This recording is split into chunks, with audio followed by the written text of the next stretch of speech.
China is attempting to rewrite an ambiguous border. It's a relatively rare feat today for a country to stand up to China in defense of a smaller country. India is doing that today on behalf of Bhutan. The Doklam Plateau sits at a strategic location, really right at the corner of three different borders. China and Bhutan have a long history of trying to resolve a disputed border that dates back to an 1880 treaty that really had ambiguous terms in terms of where the border begins and ends between the two countries. After 24 rounds of talks, which were inconclusive, China and Bhutan were to have another round of talks in 2017. But instead of negotiators, China sent bulldozers.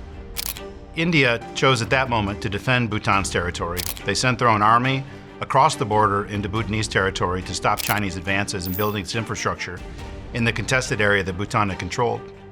After a 72-day standoff, China pulled back, and for a lot of folks, that's actually where the narrative ends. But that wasn't the end of the story.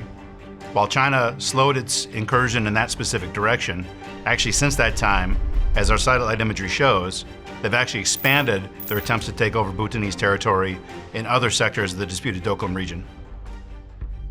What is remarkable when you look at the imagery is that this has to be one of the most remote, inhospitable, and rugged pieces of terrain anywhere in the world. The scope of the Chinese activity is also quite remarkable. You see switchbacks going back and forth on mountainsides, barring any unforeseen circumstances. For the near future, it appears that the Chinese are going to continue their construction activity, spreading it further east and maybe a little south, and that they're there for the long term. The strategic significance of the Doklam area, frankly, there is very little for Bhutan or for China necessarily, unless it comes to a hot war scenario. The area in normal peacetime, relatively uninhabited, no natural resources that we're speaking about, but during wartime could be very important for China's ability to cut off India's ability to connect to its northeast states. Now, the United States has really been reaching deep and trying to find new ways to cooperate and deepen our defense partnership with India.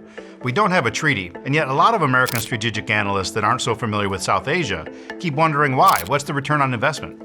But in reality, we are seeing that return on investment. It's just not in the areas that the United States considers really the front lines in the main struggles with China, with Russia, and other places. It's happening today. It's happening in the Himalayas. It's happening in the border area between India and China and Bhutan.